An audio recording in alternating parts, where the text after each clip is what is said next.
Et bonsoir à tous. J'espère que vous m'entendez bien. Alors, je vais faire venir les filles. Alors, on a Morgane qui est ici. Elle a la bonne place, c'est parfait. Et Sophie, es-tu là? Sophie, elle grignote des places sur tout le monde. Mais oui, en fait, je nous ai mis en place, tu sais, pour milieu, et tu bouffes tout le monde. J'aime bien prendre de la place. En fait, tu me manges moi.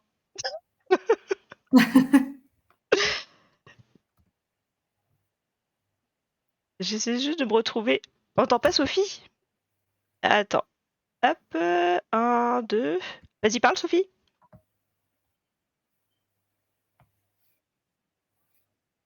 Et moi, je t'entends. Moi, je l'entends aussi. Toujours pas. Salut Inès. Toujours pas, non. Hop. Bonjour tout le monde. Et c'est pour. Attends, en plus, je te vois bien. Tac. Et là, c'est moi qu'on m'entend en double si je fais ça. Attends, hop. Hop. Et le pire, c'est que t'es foutu bien sur mon téléphone. Bonsoir tout le monde, quand c'est pas la caméra qui. Je suis contente. Non, mais je vous dis, hein, depuis tout à l'heure, on lui disait qu'elle a pas envie d'être là, en fait, Sophie, c'est assez. Là, c'est. Et c'est bien, on peut lui dire ce qu'on veut, elle peut pas répondre. Mais est-ce que c'est très grave si on l'entend pas?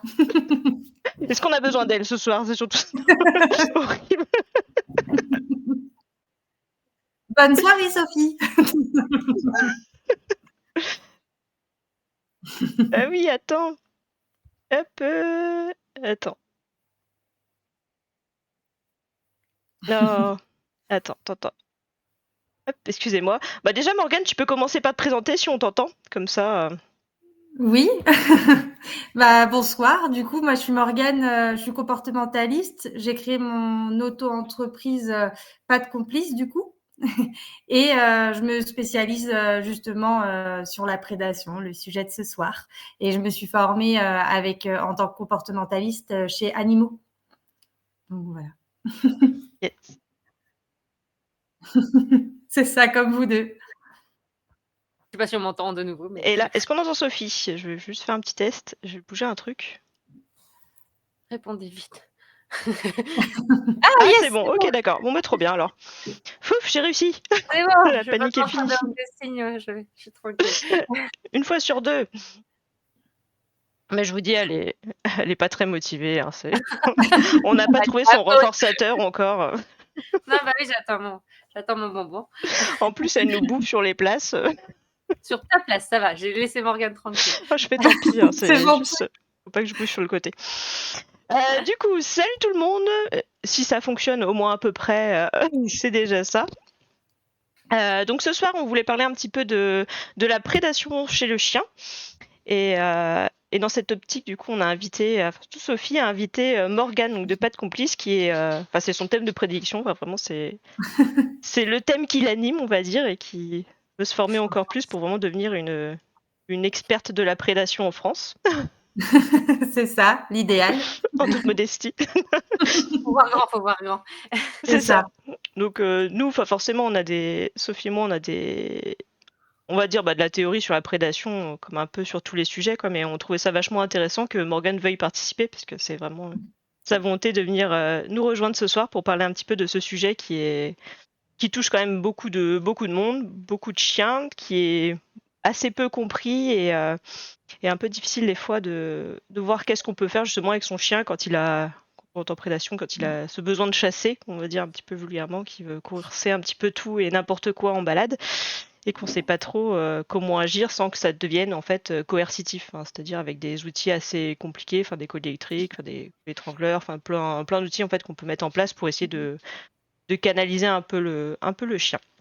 C'est ça, et c'est d'autant plus ce qui m'a donné envie de me former, justement avec Nala, une de mes chiennes qui prédatait beaucoup et qui aime vraiment ça, pour le coup, et qui a pu se renforcer avant que, du coup, elle vive avec moi complètement. Et en fait, c'était justement ce côté où je voulais pas du coercitif, et je voulais pas juste parce que ce qu'on me disait, c'était il faut juste mettre une longe et ça me convenait pas. Je voulais pas juste mettre une longe à mon chien. Et donc voilà, c'est comme ça que du coup j'ai testé des méthodes, que après je me suis formée en faisant 2 mentorats, que j'ai été passionnée du coup par la prédation et que j'ai voulu encore plus en savoir, quoi. Donc, je sais pas si tu as envie de rajouter quelque chose, Sophie, aussi. Sur la prédation. Sur quoi? On parle de quoi là? Pourquoi je suis ici? Pourquoi je suis là, moi? Comment je m'appelle? Non, ouais, moi carrément, je trouve que c'est un sujet hyper intéressant parce que ça touche plus de chiens qu'on ne le pense. Et c'est aussi ça le problème, c'est que c'est un comportement qui est des fois aussi trop facilement accepté et avec on en reparlera, mais des mises en danger qui peuvent être disproportionnées des fois. Et il y a des fois des drames d'ailleurs, hein. Il y a des histoires, je pense qu'avec Morgane, on en a déjà entendu pas mal, on en a déjà discuté de pas mal qui a pu arriver. Et moi aussi, je suis touchée par ça avec mon petit dernier qui peut avoir tendance à avoir des comportements de prédation dans certains contextes, on va dire. Et donc, je pense que c'est un sujet qui est hyper intéressant et qui questionne beaucoup, et où même dans les pros, tout le monde n'est pas toujours d'accord. Là où ça peut être des fois sujet à discussion, mais du coup de manière très intéressante aussi. Carrément. Apparemment, on te dit que tu es figurante ce soir, Sophie. Non, mais c'est ma fête, hein. On aurait dû rester en vacances, en fait. Ouais, c'est ça. Je vais repartir. Donc, on va commencer un petit peu par qu'est-ce que la prédation? Donc déjà, pour commencer à mettre un petit peu les bases, qu'est-ce que c'est? Comment on la définit? À quoi ça peut ressembler chez les différents chiens, les différentes races? Parce qu'elles vont pas prédater toutes de la même façon et vont pas faire toutes les mêmes séquences. Complètement. En fait, la prédation, il faut savoir que c'est un comportement qui est intrinsèque. Donc, c'est un comportement que tous les chiens peuvent faire et qui en fait est ancré en fait chez le chien. Donc, même si votre chien il prédate pas, en tout cas, vous n'avez pas l'impression, ça ne veut pas dire qu'il sait pas faire. C'est quelque chose qui, il sait faire. Et donc, il y a plusieurs comportements, il y a plusieurs séquences dans la prédation. Et souvent, on pense que son chien prédate que s'il part après un animal. Alors qu'en fait, le chien est déjà dans sa séquence de prédation à partir du moment où il met le nez au sol et où il cherche activement une proie. Donc, ça, c'est important de l'avoir en tête parce que souvent, on se dit, tiens, moi, je vais agir sur ça, alors qu'en fait, il faut agir sur toutes les autres petites séquences avant. Donc voilà, moi j'aime bien les mettre en 3 parties avec le côté, il y a la recherche active, c'est-à-dire le chien il piste, il met le nez au sol, il regarde la proie ou alors il la cherche visuellement du regard, il scanne. Il y a vraiment toute cette partie-là de recherche active avant, où il va humer l'air, sentir dans l'air, etc. Et après, il va y avoir la deuxième grosse partie qui va être la traque, où là, le chien, il va s'arrêter, il va vraiment marquer l'arrêt, il va s'approcher lentement, il va y avoir le côté où il peut ramper, il peut aussi, ensuite, il va y avoir le fait de courser la proie et de l'attraper.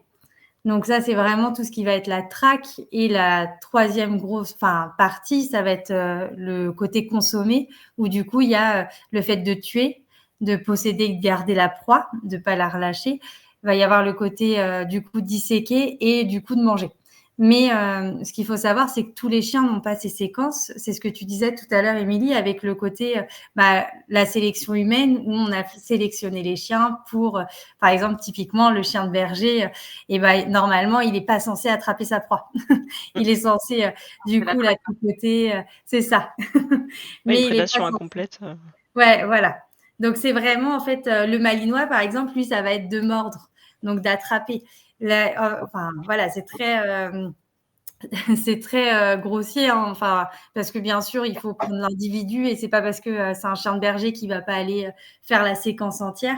Mais pour autant, la plupart du temps, c'est leur séquence à eux, quoi. Donc, ils font pas tout. Par exemple, le côté posséder garder, c'est vraiment quelque chose qui a été sélectionné par l'humain pour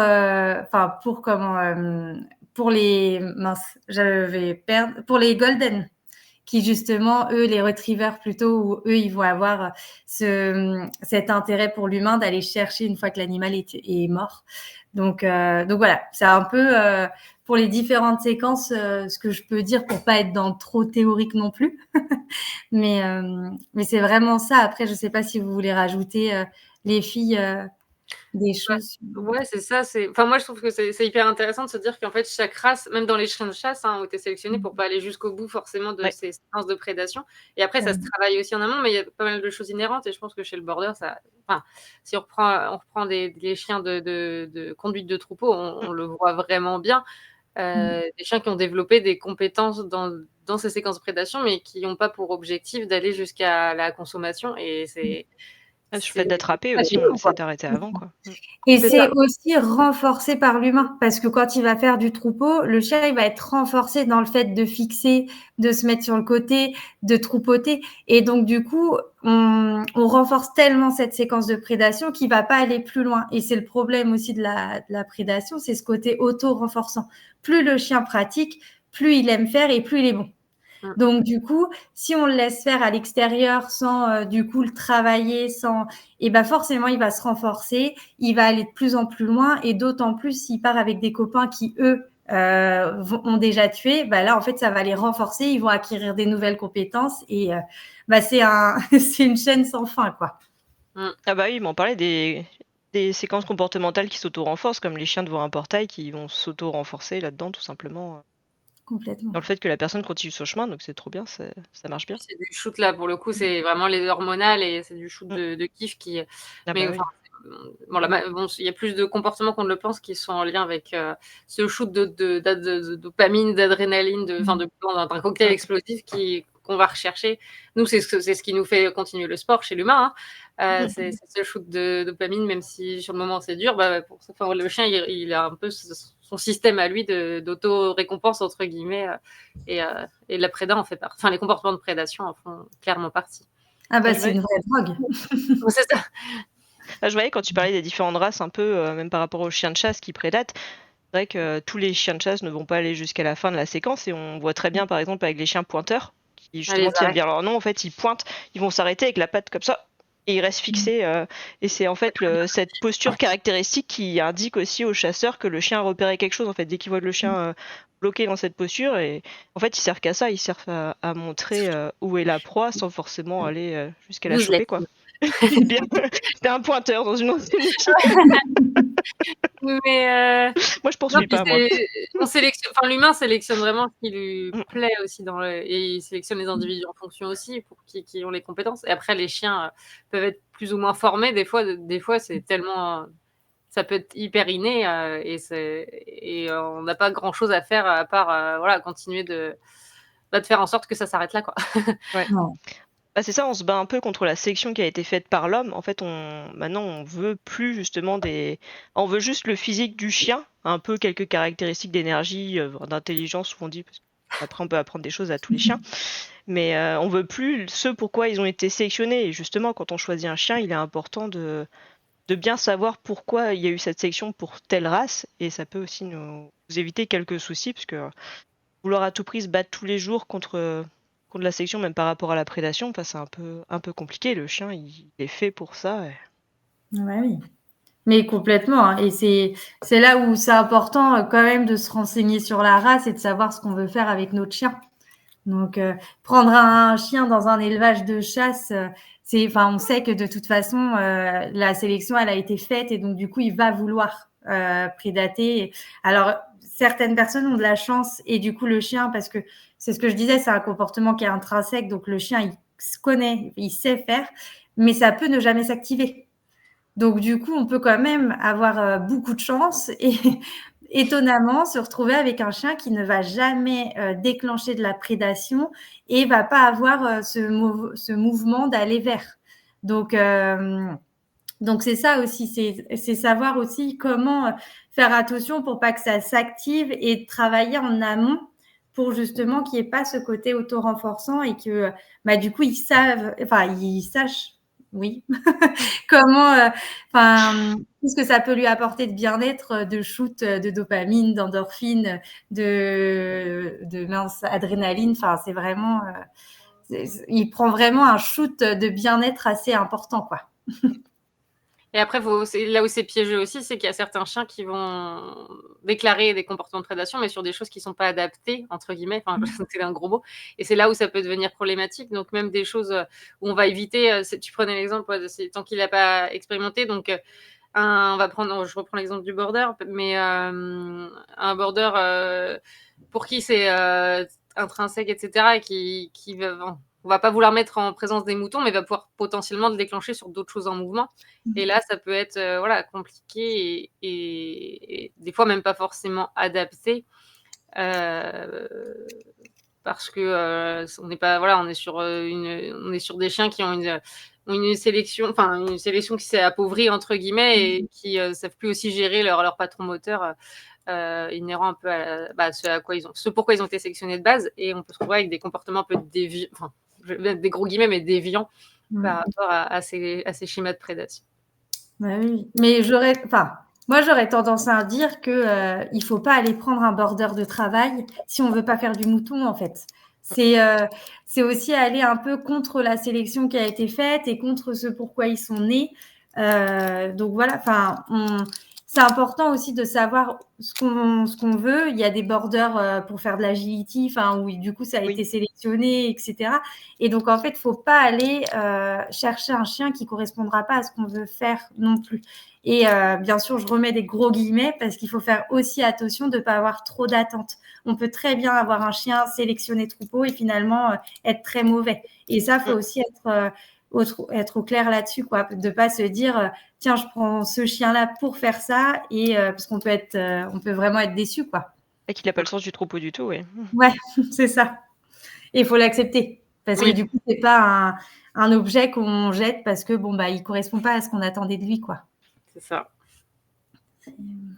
Et du coup, quand tu parlais un petit peu de prédation, donc on a parlé un petit peu de séquence prédation, un peu comment l'identifier chez le chien, même des postures et choses comme ça. Si tu voulais nous dire un petit peu qu'est-ce qu'il est possible de faire en tant que particulier quand on voit un petit peu son chien prédaté. Ouais. Alors déjà, alors je disais que je voulais pas qu'on me dise que la longe, mais je vais vous dire, on remet le chien en longe. Déjà, désolée. La sécurité avant tout. On sécurise quand même, on sécurise. C'est ça. C'est pas ce que je voulais, mais c'est ce que je vous demande de faire. Mais non, vraiment, c'est la première des choses à faire. Comme je disais, c'est un comportement qui est auto-renforçant. Plus vous allez laisser faire votre chien, plus il va se renforcer et plus il le fera. Et plus ça va devenir, entre guillemets, un besoin. Parce que moi, je fais vraiment attention à pas dire que la prédation est un besoin, parce que ça voudrait dire qu'il faut laisser le chien au naturel aller prédater autant qu'il veut. Alors que c'est pas vrai. C'était un besoin quand les chiens avaient besoin de manger. Et aujourd'hui, même les chiens des rues, ils vont pas aller prédater. Souvent, ils vont aller manger dans les poubelles. Donc, c'est pour ça que c'est important. Il faut sortir déjà de cette image du chien naturel qui a besoin de chasser. C'est pas vrai. Il a envie de chasser, ça lui fait plaisir, mais c'est pas un besoin. Donc du coup, on remet le chien en longe, et surtout, en fait, on vient identifier. C'est assez intéressant de savoir pourquoi il veut prédater, en fait, votre chien, parce que on a beaucoup de chiens à l'inverse qui, on a l'impression qu'ils prédatent, mais en fait c'est de la réactivité. Et c'est là où il y a où c'est des fois un peu compliqué, parce qu'on se dit que quand il prédate, il se rapproche, et que quand il y a de la réactivité, il cherche à s'éloigner. Et du coup, on se dit, s'il se rapproche, c'est que il y a de la prédation, mais c'est pas forcément vrai, parce qu'il veut vouloir se rapprocher pour se sécuriser, savoir ce que c'est, et aussi. Comment ? Venir mettre à distance plus explicite, on va dire. C'est ça, exactement. Et du coup, c'est là où c'est un peu compliqué. Donc, c'est important de connaître son chien, ou en tout cas d'être accompagné assez vite dans ces problématiques-là pour un peu savoir quoi faire. Mais en tout cas, on remet en longe et on empêche le chien de prédater davantage.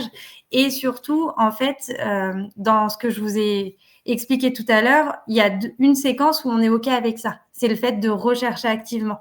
Donc, on a tendance, quand on est gardien, à se dire, je veux pas qu'il prédate, donc je vais l'empêcher de sentir.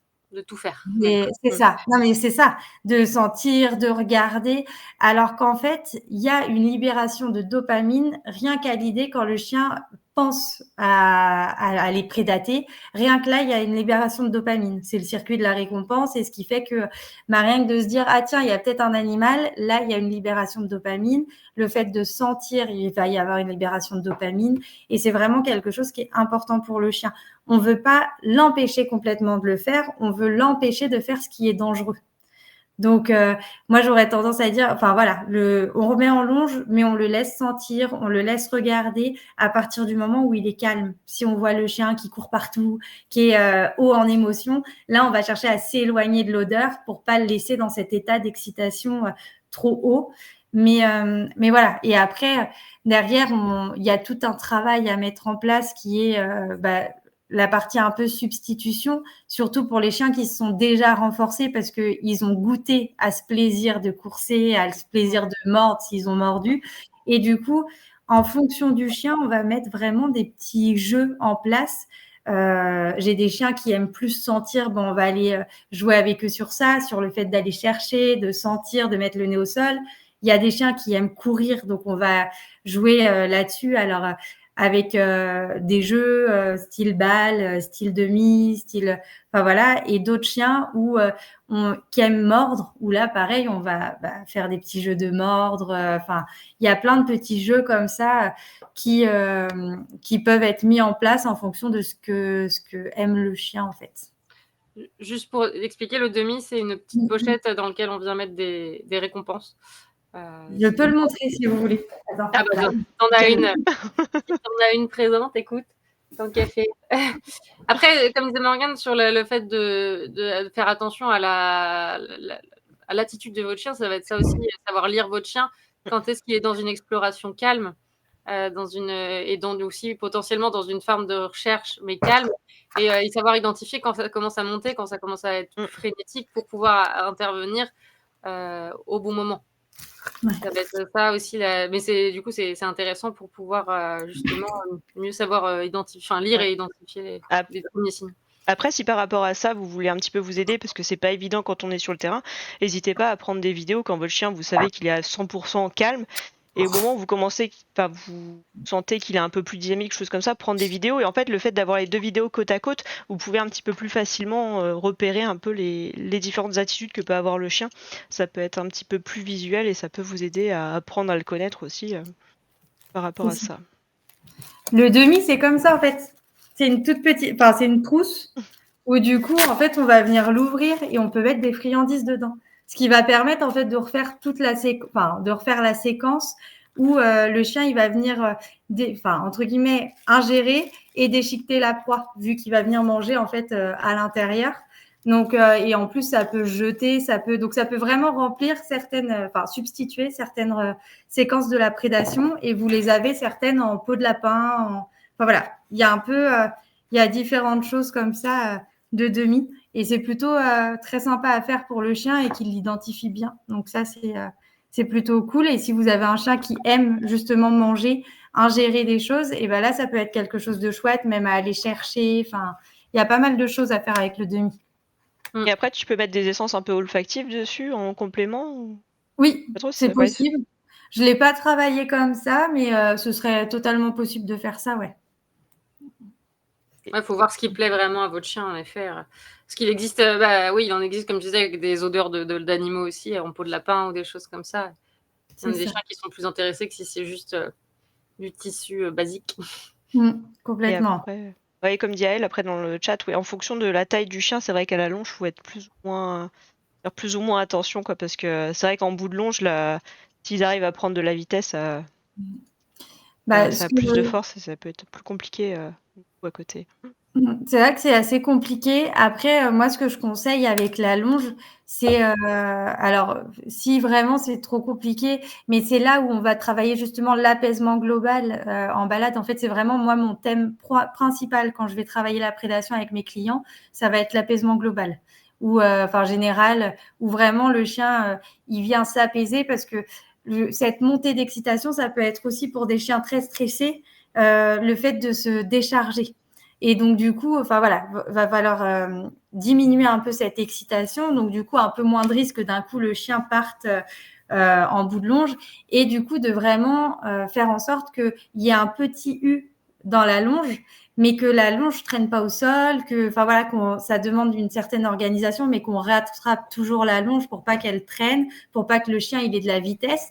Et moi, ce que je fais, c'est que j'ai une longe dans une main et l'autre, enfin, j'ai le bout dans l'autre main. Et en fait, quand mon chien arrive au bout ou que je sens qu'elle monte en tension, je serre très légèrement. Donc, ça lui fait une tension un peu plus dure. Et du coup, elle sait qu'elle arrive en bout de longe et ce qui lui permet de ralentir déjà. C'est un peu un code entre nous. Parce que quand on lui dit, que je lui dis oh doucement, elle connaît pas ce mot et la plupart des chiens ne connaissent pas le doucement, ne connaissent pas doucement ou t'es en longe et on utilise des mots que le chien capte pas trop. Des fois, avec un peu de chance, le chien se retourne, mais là au moins c'est quelque chose de très clair en fait. Il sent une tension un peu dans sa longe et il sait qu'on arrive sur la fin et donc ça le fait légèrement un peu freiner. Et vaut mieux, on va dire, une petite sensation de je suis un peu tirée 2-3 fois avant la fin, plutôt que d'un coup un gros à-coup qui nous font mal et font mal au chien.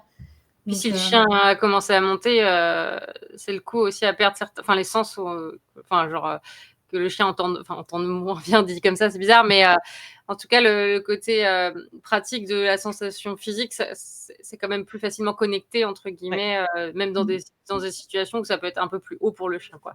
Ouais, c'est vrai que c'est comme en réactivité. Enfin, à un moment, quand le chien est vraiment, comme on dit, un peu dans le rouge, c'est compliqué pour eux. Enfin, des fois, ils nous entendent même plus. Ils sont fixés dans leur truc et C'est ça. il n'y a plus de pilote là-haut, quoi. C'est ça. Qui répond. Mais ouais, non, c'est clair. Enfin, le truc de la longe, on dit la longe qui sourit aussi. Avoir une longe qui sourit et ça évitera à la fois les à-coups pour vous. Je crois qu'on en avait un peu parlé en réactivité justement de ce petit truc-là, d'avoir toujours.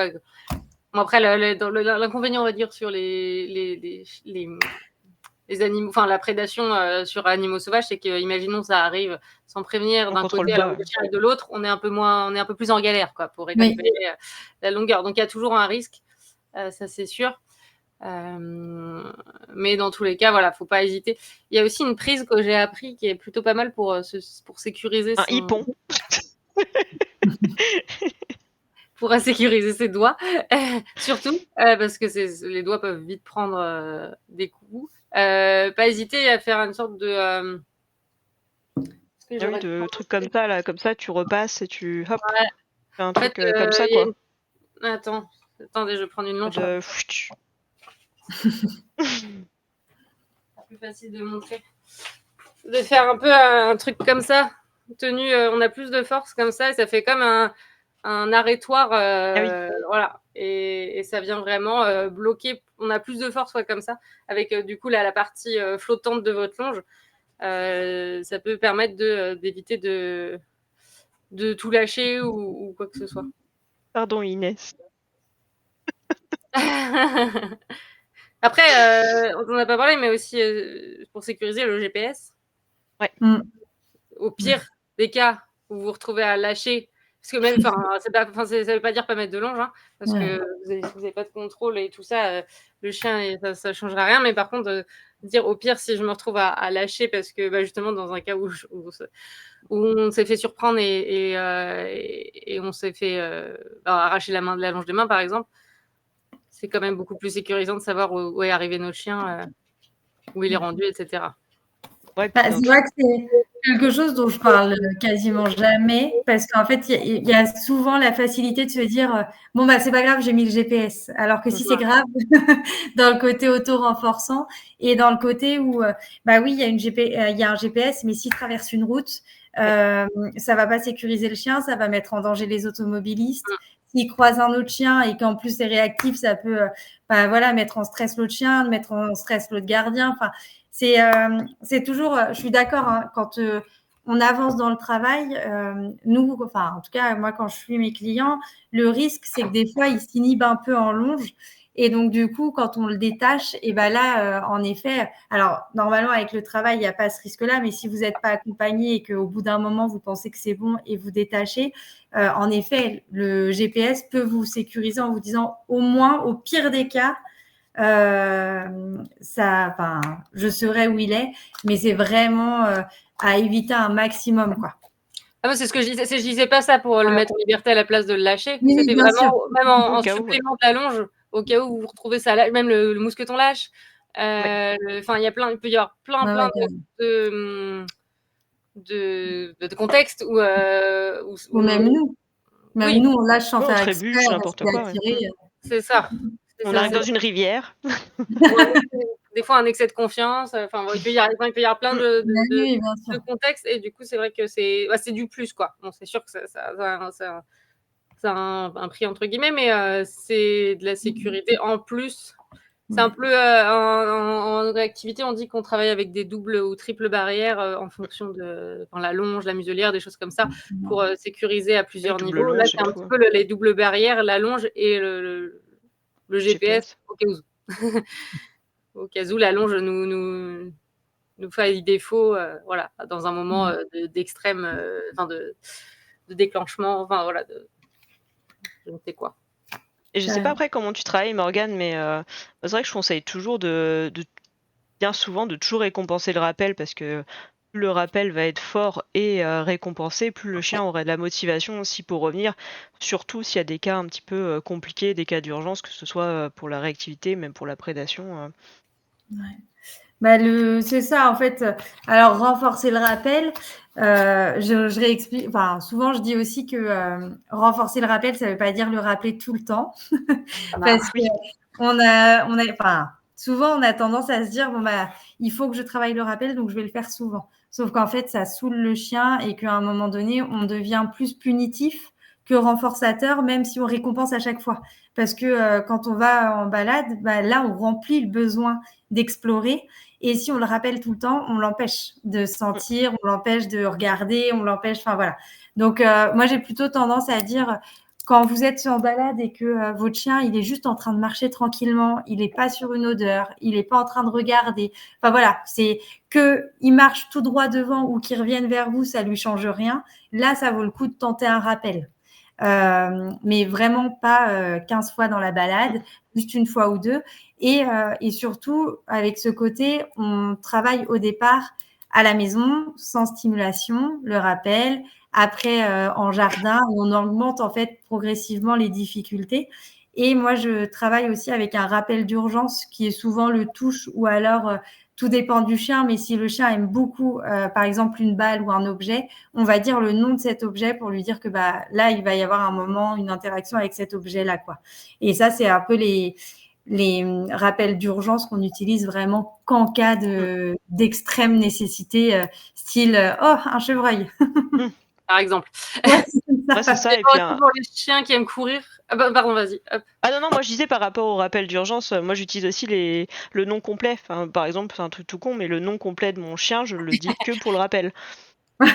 Sinon, c'est un surnom tout le long en fait. Enfin, il a tout le temps son surnom, et le rappel, c'est avec une petite voix super enjouée, là où j'ai l'air vraiment très bête.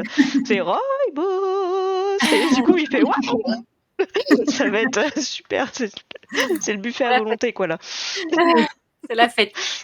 Mais ouais, c'est pour ceux qui aiment courir, mais qui pas forcément derrière un jouet. Vous avez aussi le fait de vous courir dans l'autre sens, ou s'il y a ça peut bien marcher aussi. Ouais, c'est ça. Dans des situations d'urgence, ça peut être aussi une solution.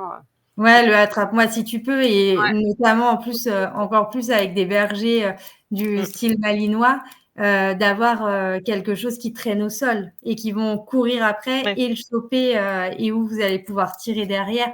Ça, c'est quelque chose qui est vraiment top, quoi. Comme les tocs qu'on vous avait présentés la semaine dernière. Ouais, c'est ça, exactement. Et plus ils seront longs, plus vous pourrez les faire traîner, plus ça ressemblera à un écureuil ou à un lapin, et plus ça aura d'intérêt. Complètement. Et ça, c'est chouette parce qu'en plus de ça, ça renforce le lien avec vous. Moi, c'est toujours ce que je dis aujourd'hui, ce que j'aime beaucoup dans les formations. Alors, c'est de Simone Müller, mais enfin, ce qu'elle apprend, c'est que en fait, tu deviens plus le relou qui dit non, tu ne chasseras pas, mais tu deviens celui qui dit ok, viens, on chasse ensemble. Mais que les côtés sécurisés, et le reste, viens, on le substitue. Et c'est hyper chouette parce que le chien, il aime. Et les dernières études, il y en a une qui est sortie où justement ils disent que en fait, de faire avec le chien, ça renforce la relation et le chien, il aime ça. Il aime partager, il aime faire les choses avec l'humain ou avec un autre congénère, peu importe, mais c'est quelque chose qui augmente le lien et c'est hyper important. Surtout que c'est une espèce qui a été sélectionnée pour faire avec l'humain de base, donc Complètement. de plus être dans un truc auto-centré, clairement, ça peut ajouter de la valeur au comportement de base, quoi. Tous les chiens de travail, au final, que ce soit berger, chien de chasse, il y a les chiens d'utilité, au final, ils ont besoin de cette relation avec l'humain et cette interaction, quoi. C'est ça. C'est le bonus. Autant le mettre à notre avantage. Ouais. C'est ça. Hop, vas-y. Non, vas-y. Pas lever la main. Attention du coup, aux idées, comme tu disais, de pas être le relou qui empêche, mais il faut pas non plus être celui qui laisse faire à tout prix. On revient un peu, mais au début on en a parlé un petit peu, mais attention à ça, de pas être celui qui dit oui à tout parce que c'est dans sa nature, entre gros guillemets. C'est voilà, on vit pas, on est, comme on disait, on n'est pas dans un monde où il y a que le chien et sa proie et que la proie aura une chance à 100% de s'échapper. Il y a quand même la faune sauvage où des fois il y a des espèces qui peuvent être plus ou moins protégées, enfin voilà, donc c'est pas forcément fou. Ça peut être aussi des espèces domestiques, s'ils se retrouvent avec un chat et un chat qui appartient peut-être à une famille, donc c'est pas négligeable. Ça peut être, il peut mettre en danger des automobilistes, se mettre en danger aussi. Il peut mettre en danger d'autres personnes. Tu disais Les promeneurs, des humains, d'autres chiens, enfin ouais, n'importe. Même s'il dit rien au chien, comme tu disais tout à l'heure, Morgane, c'est un chien réactif au bout, c'est pas cool pour la personne de l'autre côté, quoi. Il peut y avoir plein de raisons qui font que il devient un danger pour lui et pour les autres, ou alors une gêne, je sais pas comment le dire, mais c'est pas cool, en tout cas pour autrui, comme on dit, je vais dire la phrase bateau, mais la liberté des les uns commencent là où s'arrête celle des autres. Voilà, j'allais la dire mal en plus, donc voilà. Mais puis ce que je voulais rajouter aussi par rapport à la faune sauvage, c'est qu'à une certaine période de l'année, alors je sais plus si d'avril ou juin, quelque chose, non, peut-être un peu, vers ces eaux-là, où il est interdit aussi de laisser son chien divaguer hors des sentiers définis, justement pour la protection de la faune sauvage. Donc c'est bien aussi que son chien sache évoluer, même en longe, ou qui est quand même un travail qui est commencé par rapport à ça. Oui, puis en même temps, il faut, et c'est du coup dans les idées reçues, il faut arrêter de penser qu'un chien, dans la nature, il irait prédater pour manger. Ça, c'est révolu. Enfin, il irait manger dans nos poubelles. Au pire, il irait pister où est-ce qu'il y a des restes d'humains. Mais voilà, il tombera au pire sur un ou deux mulots, mais ce sera pas son repas principal, quoi. Mais c'est aussi l'idée reçue du chien qui vient du loup et que donc du coup il en a gardé il en a gardé sa nature entre guillemets, ce qui est pas vrai. Et c'est ça qui est important, c'est vraiment votre chien, il n'a pas besoin pour être un chien de prédater. Ça, c'est pas vrai. Enfin, le chien, il a besoin du coup d'avoir son sentiment d'utilité, il a besoin de contact, il a besoin, mais pas de prédater. Surtout que le chien s'est rapproché de l'homme par opportunisme. Enfin, donc il a complètement tout arrêté. C'est grâce à ça, grâce à cette caractéristique du chien, et que, il est comme il est, l'opportunisme pour la relation, pour les ressources, pour absolument toute la vie qu'il va mener, et que justement, il n'aura pas ce besoin de chasser et qu'il va aller au plus simple pour lui, tout simplement, quoi. C'est pas bête.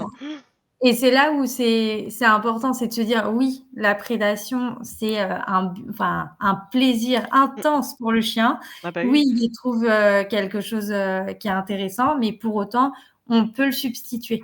On peut lui permettre de faire ces séquences qui sont autorisées, pas dangereuses ni pour lui ni pour les autres, et du coup lui permettre d'avoir quand même certains shoots de dopamine. On peut du coup dans les substituts avoir de l'adrénaline avec le jeu, avec l'endorphine, avec le fait de lui donner de quoi ingérer, de quoi manger. Donc finalement, on peut lui permettre de trouver ces sensations de bien-être en faisant autre chose.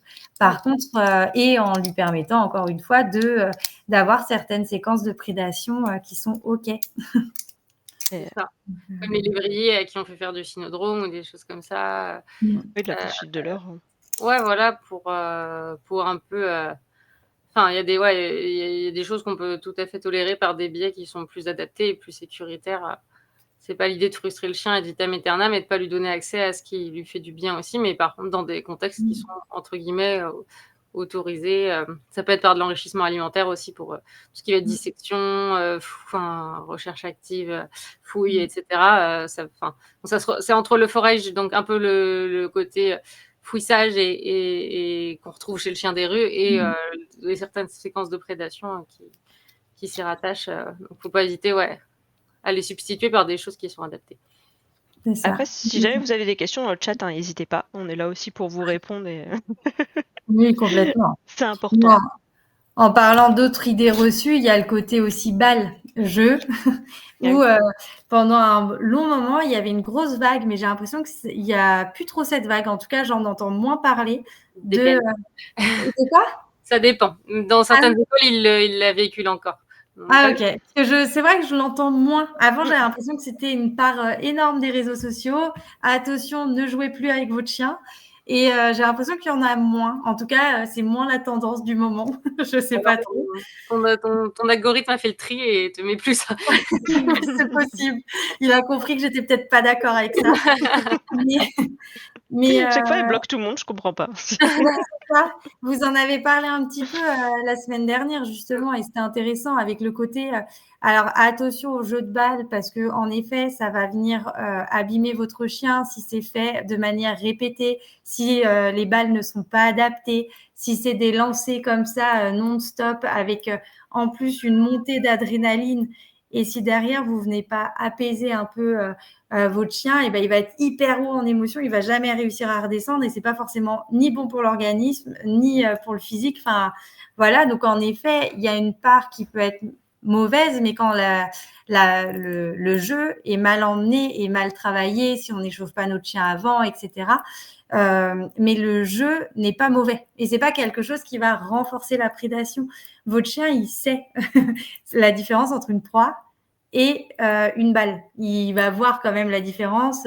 Ils sont pas bêtes. Ils savent très bien s'ils courent après un chevreuil ou un lapin ou s'ils courent après juste une petite balle. Enfin, voilà. C'est pas quelque chose qui va le renforcer. Par contre, en effet, moi, j'aurais tendance, si votre chien, par exemple, il aime pas courir après une balle, j'irais pas le renforcer là-dedans. Parce que si vous le renforcez là-dedans, en effet, dans sa séquence de prédation, une fois qu'il aura trouvé l'animal, il va avoir tendance à vouloir courir après. S'il l'avait pas. Mais si c'est déjà un chien qui aime jouer, en fait, allez-y. Allez-y, ça fera un très bon substitut. Ce sera quelque chose de chouette, mais de façon intelligente, pas de manière répétée, avec une balle plutôt grande pour éviter que le chien il aille chercher au sol et c'est là où il se fasse mal. Avec un échauffement, vous n'allez pas juste sortir dans votre jardin et bam, vous jouez à la balle. Enfin voilà, c'est quelque chose qu'il faut faire de manière réfléchie, mais c'est un très bon substitut et c'est un très bon moyen de faire plaisir à votre chien s'il aime ça, quoi. Et ouais, Quoi ? On a une petite. Non, je lisais la question du coup. Est-ce qu'il est possible que le chien apprécie toutes les phases de prédation ou comment voir si on a une qu'il préfère ? Alors moi, je pense, comme on disait un petit peu la semaine dernière, enfin, je sais pas si toi t'es d'accord, Morgane, mais rien que voir les jeux qu'il préfère un peu en auto-centré, enfin, quand il joue seul et voir un peu ses préférences déjà tout seul, ça peut nous donner une petite indication. Ouais. Complètement. C'est en fait le chien, il peut apprécier toutes les phases de prédation. Après, j'aurais tendance à dire qu'ils ont toujours des phases qu'ils apprécient plus que d'autres. Et après, en tout cas, moi, aujourd'hui, dans mes clients et dans les chiens que j'ai vus, c'est très, très rare un chien qui fait vraiment toutes les séquences de prédation. En tout cas, pour l'instant, j'en ai pas. Tout ce qui est le fait de ramper, il y a très peu de chiens qui le font. Le fait de garder, ça va être plutôt certains chiens qui sont sélectionnés, comme je disais, les malinois, les retrievers. Enfin voilà, c'est des chiens qui vont être soit sélectionnés pour la chasse, mais du coup d'aller rapporter, ou alors des chiens qui vont défendre, du coup qui vont protéger, où là justement ils vont avoir ce côté un peu de garde quand ils ont un objet. Mais voilà, en tout cas, qu'ils apprécient toutes les phases, c'est possible. Mais voilà, vraiment, je suis d'accord avec toi, Émilie, là, je te rejoins. C'est vraiment d'observer son chien et de voir est-ce que quand tu lui jettes la balle, il y va. Est-ce que quand tu lui proposes un jeu avec de la recherche de nourriture dedans, est-ce que c'est quelque chose qui lui fait plaisir? Est-ce qu'il s'en désintéresse vite? Il finit même pas son activité. C'est vraiment regarder des petites choses comme ça, regarder en balade. Est-ce qu'il pose le nez au sol ou est-ce qu'il est très à regarder autour de lui, à scanner l'environnement, et ça va vous donner déjà des petits aperçus de ce que votre chien préfère faire. Puis il y a aussi quelque chose, c'est que si un chien, par exemple, a été jusqu'au bout de sa séquence, c'est possible qu'il était. Enfin, souvent, c'est que le bout de sa séquence, c'est là où on est un peu sur le must, quoi. Et c'est ce qui va renforcer toute la chaîne aussi. Donc, forcément, on peut avoir. Si le chien recommence, c'est qu'il a trouvé du kiff plus dans la dernière phase vers laquelle il est allé, même si des fois, c'était pas la mise avant, mais juste attraper pour relâcher, par exemple, ou faire s'arrêter pour certains chiens. Ça va pas forcément d'attraper, justement, il y en a, ils vont avoir une phase, des séquences de prédation un peu incomplètes. Et du coup, ça va montrer aussi un petit peu ce qu'il va rechercher, jusqu'où il va, ce qui va être le summum du kiff dans ces séquences de prédation, dans son schéma, on va dire, de comportement de prédation. Mais ça va être aussi quelque chose où, ça me fait penser à ça, où va falloir faire attention si en effet le chien il fait que de partir à vue et que vous le voyez jamais poser le nez au sol, qu'il est tout le temps en scan à observer l'environnement. Là, moi, j'aurais un questionnement où je me dirais oula, est-ce qu'il y aurait pas un fond où il a un peu de stress et donc du coup il est vigilant. Et souvent les chiens qui posent jamais le nez au sol, c'est qu'il y a une côté un peu stress et donc dans la prédation avec tous ces hormones, tout ce bien-être, etc. Ils viennent y trouver aussi un certain apaisement. Donc du coup, et c'est là où c'est intéressant l'apaisement global, de lui permettre de réapprendre à mettre le nez au sol, à aller sentir, à pouvoir prendre le temps, ce qui va lui permettre déjà de se calmer et de s'apaiser et de ne plus être en hyper-vigilance. Et si votre chien a de temps en temps le nez au sol, ça veut dire qu'il va plus trop scanner. Enfin, il va scanner quand même, mais il va pas passer son temps à scanner. Et donc, du coup, il peut passer à côté d'un chevreuil qui vient de passer devant et qu'il n'a pas vu, quoi. Ah, puis rien que le fait de mettre le nez au sol, comme on a déjà parlé, c'était le côté olfaction, ça a aussi une dépense mentale du chien qui est quand même assez importante et ça va l'aider justement à s'apaiser et un peu à descendre en émotion dans sa balade. Donc, rien que de le laisser, pas renifler, ça a quand même de gros bienfaits pour le chien, au-delà juste de la prédation. Ouais. Mais même des comportements de prédation qui apparaissent de manière soudaine, aussi des choses comme ça, il faut toujours se poser la question d'où ça peut. Enfin, pas d'ailleurs que de manière soudaine, mais c'est pas. Alors, ça peut être juste il a découvert et il a trouvé que c'était trop cool, mais des fois, ça peut être. Il peut y avoir plein de. Il peut y avoir des causes en tout cas, et pas hésiter à se poser la question de pourquoi. Il peut y avoir. Je pensais à ça parce que du coup. Le côté dopamine, etc. aussi, pour tout ce qui va être douleur, ça va un peu des fois annihiler la douleur. Donc, des chiens douloureux peuvent trouver du kiff dans la prédage, parce que ça les soulage sur le moment. Il peut y avoir plein vraiment de raisons, et du coup se poser toutes ces questions en amont, ça peut aussi te permettre de se dire sur quoi je travaille en premier, et c'est là où les professionnels aussi spécialisés peuvent repérer ça. C'est ça, typiquement Anaïs Allard, qui est du coup spécialisée dans le chien douloureux. Elle, on a déjà échangé par rapport à son chien, et lui, il va prédater davantage quand il est dans des phases où il a mal. Et donc, du coup, c'est hyper intéressant, en fait, de vraiment prendre, en effet, en compte que si d'un coup ça apparaît ou que ça s'augmente par moment, il y a quelque chose à aller creuser. Donc, et ça peut même, beaucoup de chiens, en fait, qui prédatent. J'avais fait un sondage par rapport à ça, où j'avais eu à peu près 500 réponses, où justement la plupart des chiens qui vraiment prédatent et où c'est intense et où la plupart ils ont soit un fond anxieux, soit des douleurs, mais c'était dans mon questionnaire, c'était très très rare les chiens qui prédataient réellement et qui n'avaient aucun souci en termes rien que de montée d'émotion, qui étaient très calmes de base et qui n'avaient aucune douleur. J'avais pas de chien qui allait jusqu'au bout de la séquence sur les 500 réponses. Donc, c'était super assez intéressant ce que tu dis. Donc voilà. Après, il y aura peut-être un jour une exception, un chien qui s'est vachement renforcé parce qu'on l'a laissé vraiment avec d'autres chiens qui prédatent. Mais en tout cas, souvent, ça vient répondre à quelque chose, quoi. Surtout chez des races qui sont pas sélectionnées pour à la base. C'est encore plus pertinent, enfin encore plus questionnant. Ouais, c'est ça. Et pour répondre à la question, s'il renifle en pistant la proie, ça, c'est toujours, enfin, en fait, ça va dépendre de si le chien est calme ou pas. Si le chien, il prend son odeur tranquillement, qu'il fait pas trop de hors-piste, c'est-à-dire, moi, j'autorise le chien à aller un peu hors de la piste à 1 mètre, mais si du coup, il dépasse à 3, 4, 5 mètres, bah là, à un moment donné, je suis plus OK avec ça parce que ça veut dire le perdre de vue, ça veut dire ne pas savoir où il va. Ça veut dire est-ce qu'il a trouvé une proie et qu'il va aller encore plus loin. Enfin, voilà. Mais si il renifle calmement sur la piste, qu'il n'est pas en train de trottiner, en train de passer de phase d'observation, je sens, phase d'observation à accélérer, là, en fait, je laisse si du coup, il fait pas tout ça. Si vraiment il sent calmement qu'il est au sol, que de temps en temps, il regarde un peu, qu'il nous regarde, que là, c'est OK. En fait, il peut sentir une proie à partir du moment où c'est calme et ça reste dans un champ pas trop loin de nous. Je sais pas trop si je suis claire, mais Ouais, tu vas pas essayer d'aller titiller les limites où tu vas avoir une perte de connexion avec ton chien ou c'est tu vas ça. stopper avant justement cette limite-là qui, je pense, c'est un peu compliqué en fonction de la proie, en fonction de l'intensité de l'odeur, qui est un peu difficile à définir précisément, quoi.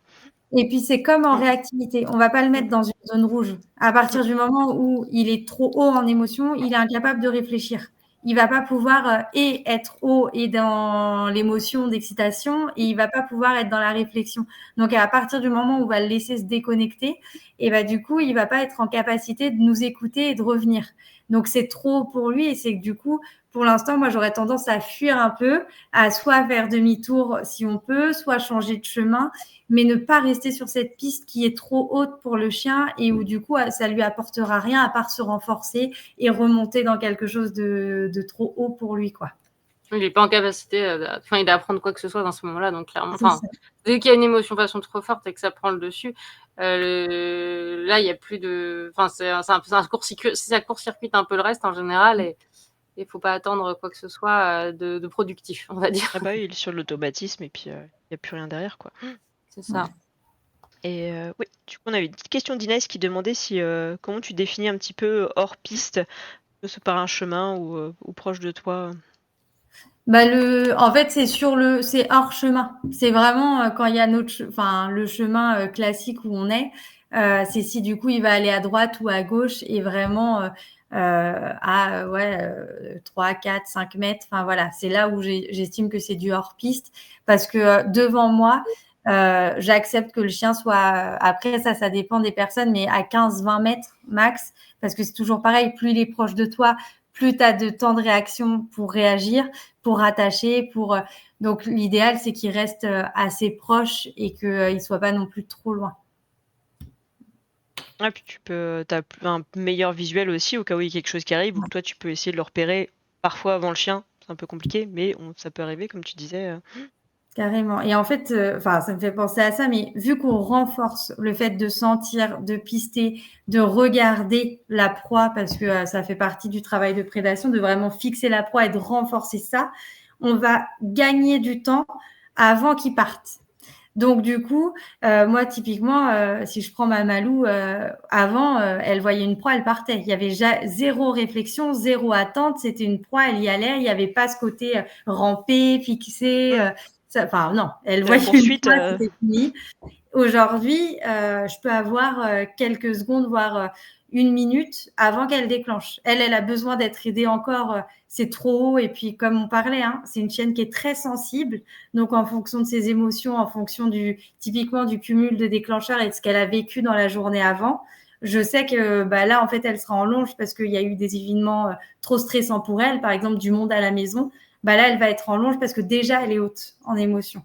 Par contre, une journée classique où j'ai été avec elles, je vais les balader dès le matin et qu'il y a zéro, elles ont bien dormi. En fonction de la balade, je vais avoir tendance à la détacher parce que je sais qu'elle est capable de fixer la proie et d'attendre un peu avant d'être attachée. Et après, ouais, dans ce cas-là, tu détournes, tu t'éloignes un peu du déclencheur et tu repars plus calme, à retravailler un peu le calme plus loin, quoi. C'est ça, voilà. C'est vraiment du coup de repartir dans une zone où elle sera en capacité de regarder tranquillement, calmement et de pas être haute en émotion, quoi. Du coup, on a une petite question de Seiko qui demande s'il y a un risque que le chien qui prédate fort puisse se retourner contre l'humain si on l'empêche d'aller par frustration, par exemple. Attends, parce que je lis. Vas-y, vas-y, je te laisse lire. Prédateur, puis alors, c'est toujours pareil. Si on a travaillé le fait d'être apaisé, d'être plus calme en émotion, normalement, il n'y a pas ce risque d'un coup il soit très très haut et que, en effet, il ait tendance à se retourner un peu par frustration. C'est du coup, normalement, dans ce travail-là, il n'y a pas de risque, puisqu'en plus, on va le détourner, il va y avoir quelque chose de chouette quand même à la clé. On va pas être sur juste du non, non, non, et du coup qui va faire monter le chien et qui finit par se retourner. Donc, non, oui, si du coup on est allé trop loin, trop près et que du coup il est très haut et que, un peu comme un chien qui va du coup se retourner contre l'humain parce que du coup en réactivité, parce qu'il est trop proche du déclencheur, là j'aurais tendance à dire que c'est pareil. Et d'autant plus si on croit que le chien prédate alors que finalement c'est de la réactivité. Et donc du coup là en effet il peut se retourner. Je sais pas ce que vous en pensez vous les filles, mais... Merci un petit peu, ou alors avec un chien qui est en tout début de travail, où justement il a été très auto-renforcé, où là c'est vrai que l'émotionnel, comme tu dis, est beaucoup trop fort, et puis justement c'est compliqué à gérer, comme comme la réactivité ou comme la protection de ressources, tout simplement, on n'identifie pas, et là la protection de ressources, ça peut, si on est à côté, ça peut vite partir, mais... Ouais. Dès qu'il y a une émotion forte, si le chien, en plus, sa manière de décharger, c'est la mâchoire, ça peut être au mieux la longe qu'il prend, au pire votre bras, votre jambe. Donc ça, c'est... Ouais, ça peut arriver. Après, avoir dans ces cas-là, peut-être pour sécuriser, quand on est en tout début de travail et qu'on n'a pas réussi justement à gérer l'émotionnel du chien, je sais pas ce que vous en pensez les filles, mais le côté un petit peu tug ou chose comme ça, qui peut essayer de mettre à distance et le chien peut décharger justement s'il y a un besoin de décharger en mordant, où là on va mettre un petit peu une protection, enfin une distance un peu entre nous et le chien, un tug assez long du coup, comme on C'est pour avait ça que pu c'est bien de montrer. savoir du coup ce qu'aime le chien justement aussi et d'avoir ça en connaissance, si c'est mordre et choper et garder en gueule, en effet tu peux clairement utiliser ça pour rediriger et substituer quoi. Ouais, carrément. Et ouais, Inès, ouais, des fois c'est pas évident entre prédat et réactivité, et des fois ça s'entremêle, hein. Des fois les chiens peuvent faire un petit peu des deux. Et elle nous demandait si toi, Morgane, qu'est-ce que tu pouvais privilégier comme balade chemin pour bosser la... Attends, est-ce que tu privilégies les balades sur chemin pour bosser la préda? Je fais ça dans le mauvais sens, du coup ça n'a plus le même sens. Là, encore une fois, ça dépendra des chiens.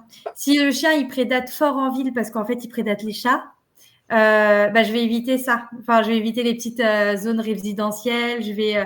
Si par contre, il prédate fort dans les champs à vue, je vais éviter ça au départ. Si c'est en forêt que ça le fait monter, je vais éviter les forêts. En fait, au début, mais c'est comme dans tout travail, on va y aller progressivement par étapes. On va éviter au départ le déclencheur pour retravailler justement cet apaisement général et après, on va réessayer les lieux un peu plus compliqués pour justement, en fonction du travail et voir si vraiment c'est compliqué, on fait demi-tour. C'est vraiment adapté en fonction du chien pour pas le mettre en échec et pas le faire monter trop. Par exemple, une balade où il s'est renforcé, je sais pas combien de fois et où il a souvent prédaté là, début de travail, je vais dire, on n'y va plus du tout. Parce que l'idée, c'est qu'on reparte un peu à zéro, quoi. Après, parfois, pour des chiens qui cumulent, faut faire au moins pire aussi des fois. Enfin, moi, parce que je pense à mon cas avec Tiki, où malgré la prédation, notre endroit de ressource était beaucoup plus les champs que de la ville avec des stimuli qui pouvaient être stressants de façon passée ou des lieux avec des 15 000 odeurs de chiens trop fraîches pour lui, quoi. Donc, il faut choisir des fois aussi au moins pire et à ce qui est le plus gérable. Mais en effet, s'il y a eu 15 000 déclenchements au même endroit, mais c'est de la même manière que si c'était avec des chiens ou quoi, il faut choisir l'endroit où le chien y arrive à trouver plus facilement de l'apaisement. Voilà. Donc, Puis finalement, pour Tiki, il y avait justement ce côté, où, enfin, on s'était dit de pas aller justement en forêt parce que lui, ça le enfin, au début, c'était plus stressant le fait de pas voir. Enfin, il aimait bien être en ouais. hauteur, pouvoir observer, pouvoir avoir, Mmh. du visu sur son environnement. Donc Mmh. finalement, il prédatait un peu plus à vue, mais ça le sécurisait le fait d'avoir, Oui, de la visu. Donc c'était quand même vachement chouette à ce c'est ça. moment-là, du coup, d'utiliser ça. Et c'est vrai que on va vraiment aller chercher là où le chien va être le plus apaisé pour pouvoir le travailler. Et c'est pareil, moi, je conseillerais vraiment d'essayer les balades en demi-tour, surtout pour les chiens un peu stressés, pour que du coup, il va faire le premier aller et sur le Mmh. retour, il va Mmh. pouvoir, il sait un peu ce qu'il va y avoir, il a Ouais. senti déjà les odeurs, il va pouvoir un peu plus se Mmh. poser, s'apaiser et ça peut vraiment être quelque chose qui va venir détendre le chien et le calmer. Vous allez pouvoir peut-être rester sur une odeur que vous n'avez pas pu rester à Mmh. l'aller. Enfin, voilà, ça va vraiment être quelque chose qui se tente en fonction du chien. Ouais, dans toutes les problématiques un peu de stress ou d'anxiété, c'est une méthode enfin, c'est quelque chose qui peut toujours marcher, pour sécuriser même les chiens un peu stressés par l'environnement, mais enfin, là, on sort de la préda, mais d'avoir des trucs qu'il a vus à l'aller et qu'il revoit au retour, ça peut sécuriser en effet, ou voilà, même des fois les mêmes odeurs qu'il va reprendre, mais peut-être avec un peu moins d'intensité ou il va s'être apaisé entre temps. Il peut y avoir plein de choses, mais ouais, Carrément. ça peut être un bon outil. Bah, surtout Ouais, quand le chien est tellement haut qu'ils reniflent même plus. Enfin, il y a des chiens, ils posent même plus du tout leur nez, même quelques Mmh. secondes, tellement ils sont stressés et c'est on les ça. voit tracter ou autre en plus. Ouais, il y en a la nouveauté qui fait peur, je pense à un petit loulou que j'accompagne et ça peut être de justement le 1er passage, c'est de la nouveauté, le 2e, c'est moins de la nouveauté et du coup, ça redescend et en effet, comme tu dis, le 1er passage, ça va être sur le visuel peut-être et cetera et le 2e, il va peut-être, oser plus poser Mmh. le nez au sol, quoi. Voilà, c'est ça.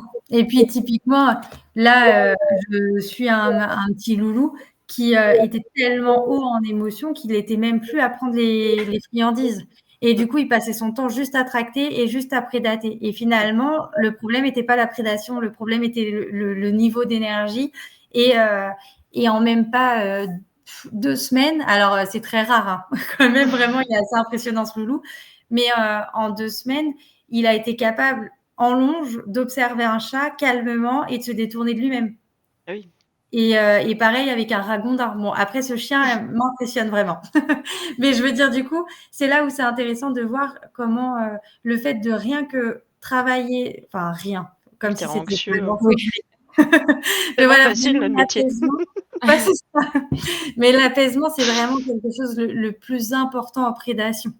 C'est bon, bah, Bah, beaucoup de problématiques au final, quoi. Le prédation, la oui, réactivité, problème Ouais, de séparation, enfin c'est l'apaisement général, c'est la 1re destruction, tout, priorité, enfin ouais. c'est ouais. c'est Ouais, ça. la prédation et la relation enfin la relation de confiance à l'humain, c'est les choses qui vont, être des gros piliers pour le reste, quoi. Ouais, carrément. Du coup, Inès avait une petite réflexion par rapport aux échecs qu'on peut avoir, en préda. Je sais Ouais. pas si tu l'as lu?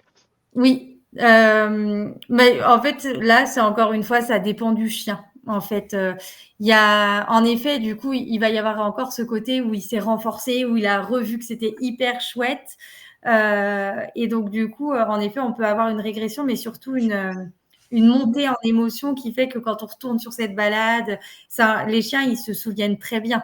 Donc quand ils vont revenir sur le lieu, il va pouvoir être haut en émotion, il va pouvoir chercher davantage et donc, du coup, en effet, sur quelques jours, ça peut être compliqué. Moi, ce que je conseille quand il y a eu un échec, c'est de faire une journée de pause derrière. Ou soit on fait une petite balade très très courte dans un endroit, enfin très courte, dans un endroit où vraiment on sait que c'est très sécure. Par exemple, le chien il prédate pas du tout les chats et en ville il est hyper serein. Bah je vais conseiller d'aller faire une balade en ville quoi, quelque chose de tranquille où il va pouvoir sentir ses odeurs, où il va pas être trop haut. Enfin, un endroit en tout cas où il va pouvoir vraiment redescendre toutes ses émotions et pas être et repartir sur le lieu de balade ou des balades problématiques plus tard, quoi. Vraiment Mmh. laisser une petite pause, de même, ça peut être une semaine. Hein. Donc, ouais. Oui, tous les chiens n'ont pas la même capacité à redescendre en Ouais. C'est émotion ça. et Mmh. dans toutes les émotions, hein, pas que enfin voilà et du coup de savoir, le temps un peu qu'a besoin le temps de redescendre dont il a besoin, ça peut être intéressant pour savoir justement est-ce que c'est 24 heures suffisent ou est-ce qu'il faut 48, 72 heures ou plus Quelques semaines des fois. Proposer aussi des activités calmes, des choses qui aident un peu à vider le seau des émotions. C'est ça. Et c'est là où c'est intéressant de faire un carnet de bord. Vous écrivez juste votre journée, par exemple, absence pendant 8 heures.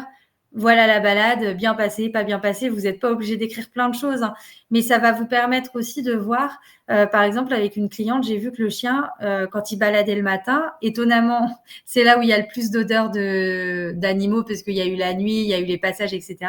Normalement, et pour autant, en fait, le chien, il est vachement mieux le matin, mais parce qu'il n'y a pas eu de cumul de déclencheurs. Il n'y a pas eu la chaise qui est tombée, il n'y a pas eu l'absence du gardien, il n'y a pas eu l'attente de la balade. Enfin, en tout cas, le seau à émotion, il est complètement vide.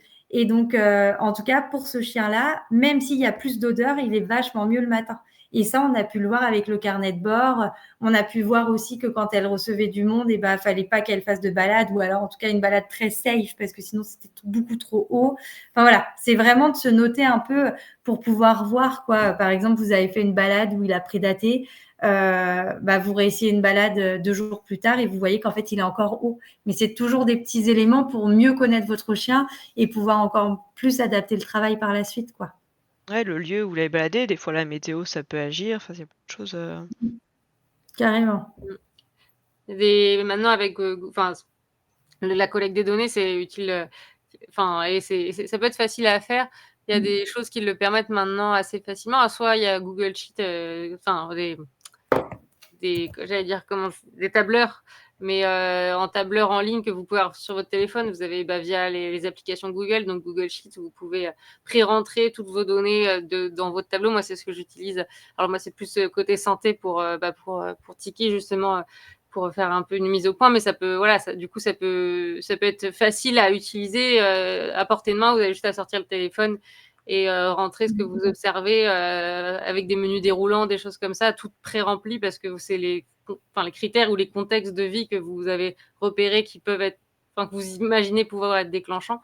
Vous avez aussi des applications comme Delio, qui est une sorte de journal. Oui, j'étais en train d'essayer de trouver le nom de l'application, je ne la retrouvais plus. C'est Dailyo. C'est DAYLIO. C'est un journal de bord à la base pour humains, mais on peut personnaliser pour faire un peu. Et puis, il propose même du coup de faire des sortes de graphiques, etc. pour un peu mieux cibler, faire un peu des regroupements, etc. entre vos données que vous avez rentrées et ce que ensuite vous observez tous les jours.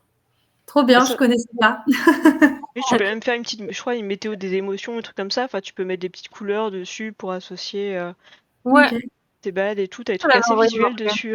Je crois. T'avais dit, j'ai découvert ça, c'est trop bien. Ah oui, j'ai dû oublier.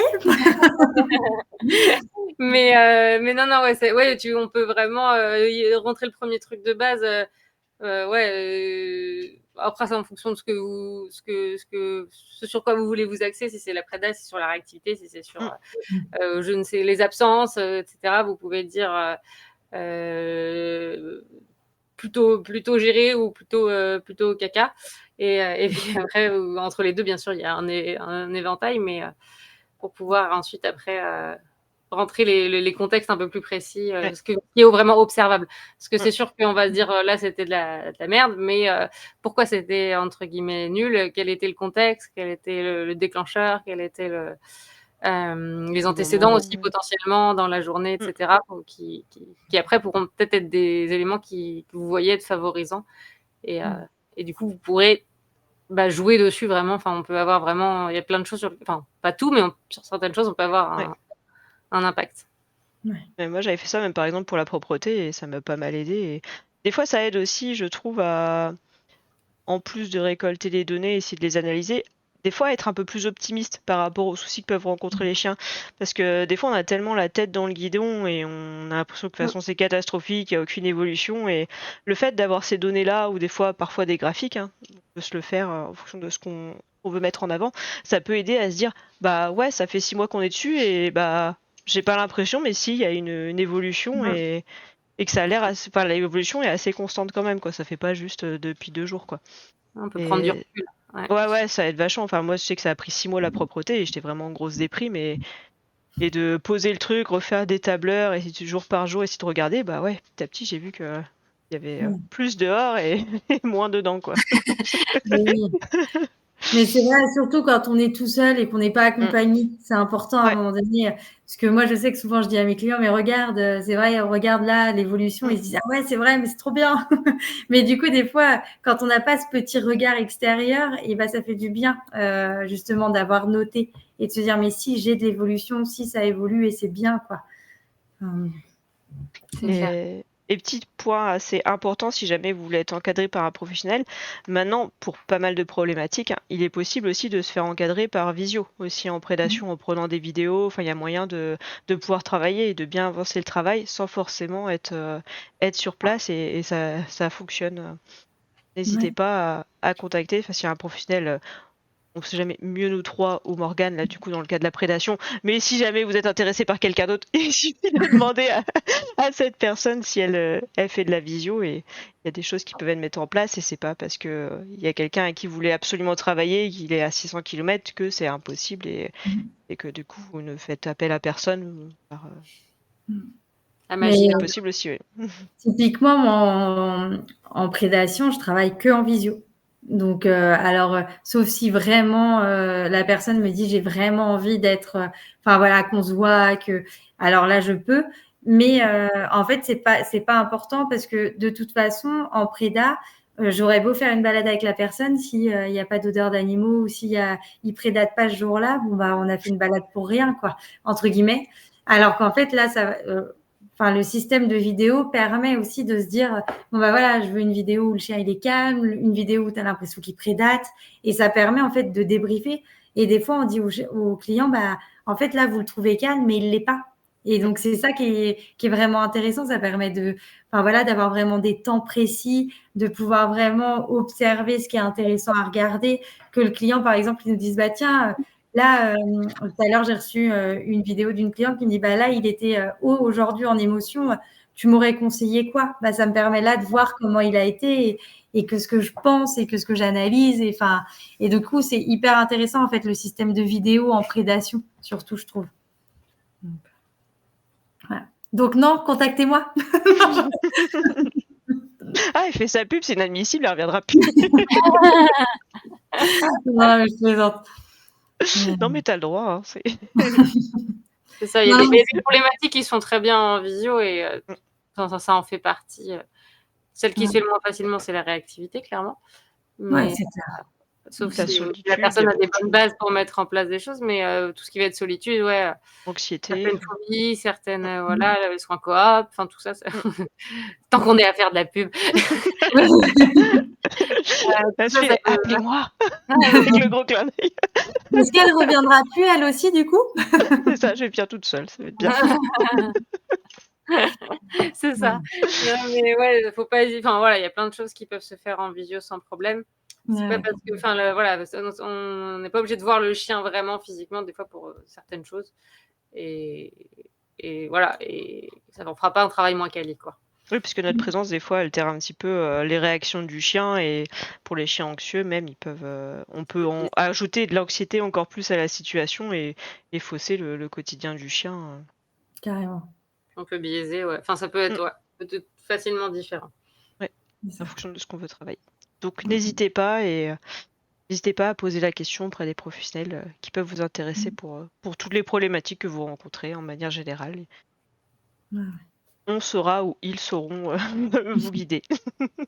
C'est cela. Du coup, je ne sais pas si vous avez quelques dernières questions ou non, c'était bon. Je ne sais pas si vous voulez rajouter d'autres choses ou c'est OK pour vous. Morgane, ça va? Bon. Ouais, je rajouterais juste du coup pour le petit côté, quand est-ce que appeler pour la prédation? En fait, il y a pas de moment dans l'idée. Plus tôt on le fait, plus tôt c'est facile en fait, encore avec ce comportement de renforçateur. Et du coup, enfin, faut vraiment faire attention à ça, de pas se dire ah j'attends. et de m'appeler quand du coup votre chien il a fini par manger un animal ou appeler quelqu'un dans la préda parce que c'est toujours plus dur et le travail est toujours plus long quand il s'est renforcé. Ça peut toujours être intéressant même de faire un bilan sur un début. Vous y perdez rien à part remettre en place des balades qui sont sympas, qui sont intéressantes, de revoir un peu c'est quoi un chien qui est haut en énergie et ou pas. Et du coup, voilà, il y a pas de temps. Ça peut être toujours intéressant de juste faire un bilan et voilà. Et en tout cas, c'est vraiment quelque chose qui est intéressant à faire, moi je trouve. Enfin, moi ça me passionne en vrai. Depuis que je le fais, je trouve ça passionnant et de voir les évolutions avec des simples choses mises en place. Donc voilà, faut juste pas attendre que le chien se soit trop renforcé, en tout cas dans la séquence de prédation. Voilà. Trop bien. Merci beaucoup, Morgane. Merci à vous, c'était trop cool. Ouais, c'était chouette. Et à tous pour vous d'avoir interagi, c'était chouette aussi. Ouais, merci, c'est trop chouette. Franchement, les questions étaient hyper intéressantes et tout. J'ai trop aimé. Pour ta première fois, ça va, ça n'a pas été trop traumatisant. Non, c'était trop bien. Hyper stressant avant, mais hyper intéressant et tout. Et puis les échanges, voilà, j'ai beaucoup apprécié. Donc merci beaucoup à tout le monde. Ouais. Super. Merci beaucoup à toi aussi d'être venu, d'avoir proposé ce sujet. C'est chouette. Et puis je tiens à signaler que Sophie n'a pas été déconnectée aujourd'hui, c'est quand même c'est vrai champagne. Est-ce que ce sera le cas la prochaine? C'est ça. Je portais bonheur finalement plutôt que malheur. Ça. On va te laisser là en fond. C'est ça, et vous me mettrez en mute et sans vidéo. Pour faire une petite danse, si tu veux, tu te débrouilles. Faire les griffes de ton chien, enfin tu vois. Voilà. Fais-nous des trucs. Montre-nous des choses. Non mais ouais, en tout cas, trop cool. Ouais, merci à tous. Je crois que la prochaine émission, ce sera le 8... non, attends, Oui, la semaine prochaine, donc c'est la semaine d'après. Non, ça fait le 11 septembre, ouais, normalement. Normalement, je serai encore là, parce qu'après, j'espère que je déménagerai. Il faudra qu'on voit le sujet, mais peut-être qu'on fera une boîte à questions. On verra, mais parce qu'il y avait plusieurs idées. Mais là, peut-être les tricks, on va peut-être y arriver cette fois-ci. On fait les tricks et puis dans ce cas-là, au pire, on vous ouvrira une petite boîte à questions si jamais vous avez vraiment un sujet qui vous tente à fond. Vous avez qu'à nous en parler et puis on va voir un peu ce qui ressort le plus pour cette rentrée. Carrément. Et puis dans ce cas-là, on vous dit à dans 2 semaines pour la prochaine émission. Je referai peut-être des streams d'ici là, mais ce ne sera pas forcément une émission. Ouais, en attendant, passez une très belle soirée. Bonne soirée, salut. Bonne soirée, merci à tous. Ouais, merci, au revoir.